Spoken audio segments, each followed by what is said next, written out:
Our next investigator is Victor Wakarchuk. Victor is a registered social worker and will be starting his Master's of Social Work degree this fall through the University of Waterloo. He was recently hired on to the social work department at Surrey Memorial Hospital, and Victor is interested in gay men's mental health and social determinants of health. When not investigating, Victor enjoys baking and watching the latest queer TV show on Netflix, and it's probably the last time I can introduce him this way. Here is the coordinator of the Investigators program, Victor.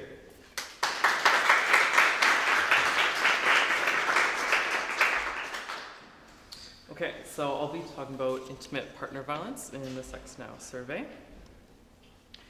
So Darren did a little bit of this before, but I just kind of want to acknowledge that we all have our own histories of trauma, abuse, and violence, no matter how subtle. So things like seeing homophobia in the media, or microaggressions, or intense, so things like physical violence. And given these histories that we all have, whether it's personal experience with intimate partner violence, or we know a partner that's experienced it, or a friend, or we've seen it in our community, we all have our own unique personalized triggers. I just kind of want to acknowledge that this is a heavy and difficult subject for lots of us to talk about. And as Darren said earlier, take care of yourself in the ways that work for you, because I acknowledge that this is quite a difficult topic. So when we're talking about intimate partner violence, what do we actually mean? So the question that we used on the Sex Now survey to measure this was, have you ever been mistreated by a sex partner? They specified verbal, emotional, and physical abuse. So verbal abuse would be like saying things like threats or insults. Emotional abuse could be manipulation, and physical abuse could be things like biting, hitting, or scratching. And there was a separate question that asked about sexual assault and sexual abuse, measured in a different way, so I haven't included that in my analysis. And my analysis will purely focus on experiencing intimate partner violence in the past 12 months.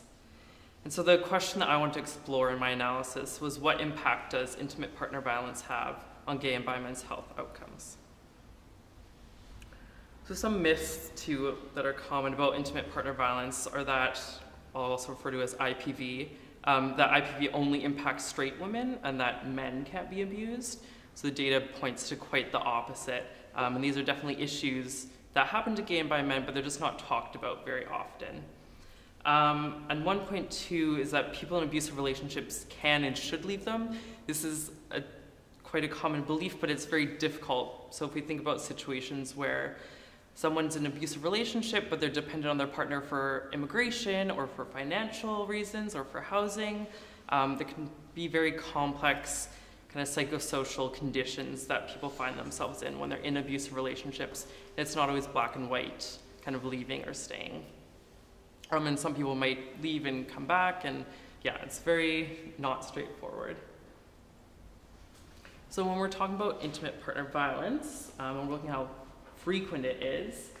So on the left, we can see this is experiencing IPV in the past 12 months, and on the right, it's having ever experienced IPV. And this dark gray bar is IPV from a boyfriend, partner, husband. The middle red bar is IPV from hookup, casual, or anonymous partner. And the last bar is friends with benefits or fuck buddy. So we can see that this kind of equates to overall 13.3% of gay and bi men having experienced some form of intimate partner violence in the past 12 months alone. And we can see that the most amount of intimate partner violence is coming from kind of that more longer term partner, so a boyfriend or husband.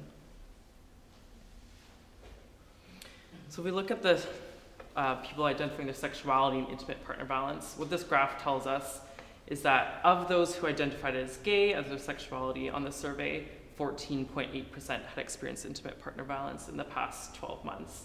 Bisexual, we have 9.5%, and straight, and so on and so forth. And I think the queer and two-spirit and other categories really highlight the potential transphobia or kind of non-binary oppression that we might be seeing, and how having identities like being queer or two-spirit are increasing your rates of intimate partner violence. And racism might also be playing a role with people who identify as two-spirit as well. So if we turn to STIs, this graph is showing, like many of the other investigators, when we're looking at those who have not experienced intimate partner violence compared to those with intimate partner violence, and the odds ratio on the end there. And we kind of see across the board increase in STIs, so increase in syphilis, gonorrhea, chlamydia, herpes, HPV, Hep B, and Hep C. So experiencing intimate partner violence in the past 12 months is greatly increasing, or has a very strong association with also having an STI diagnosis in the past 12 months. If we look at substance use, it's very similar. So this is looking at substance use in the past 12 months. We see increased usage of crack, crystal meth, GHB, ketamine, steroids, and stimulants. And some other health outcomes, unfortunately also kind of grim. We're seeing increase in suicidal thoughts, attempted suicide, poor self-rated health, and homelessness. So overall, we can see lots of different factors have very strong associations with intimate partner violence. On the right side, there are some resilience factors. One that I looked at in particular was discussing relationship problems with a healthcare provider. So it's kind of showing that gay and bi men are reaching out to their healthcare providers at a higher rate when they are experiencing intimate partner violence. So we can see that there's this kind of reaching out that is happening. So what could this all mean? So Ron Stahl writes about Syndemics Theory that can kind of help explain this outcome. So Syndemics Theory kind of has this idea that multiple epidemics for gay and bi men interact with one another and kind of create this perfect storm where there's multiple health conditions like intimate partner violence, substance use, STI rates, suicide, homelessness that interact and interweave with one another, creating somewhat of a difficult situation where if you just target one of these health outcomes, you might not really have an impact on the other. And given that there's strong associations between all of them, we have to have a holistic and multifaceted approach to intervention. So as a social worker, I'm always really concerned about resources and access to resources. And I did a little bit of a search, and here in Vancouver, there's only one specific organization called the BC Society for Male Survivors of Sexual Abuse. So it's a fee-for-service organization, meaning that people have to pay out of pocket, and it's not specific to gay or bi men. So gay and bi men might not feel safe going to an organization like this, or might not have the financial means to pay for a service like this. However, there are free counseling programs through HIM and Community, but these are based largely on volunteer counselors providing their time, and are more generalist counseling programs. So what might be needed given these high rates of intimate partner violence and the interweaving of things like STIs, substance use, homelessness?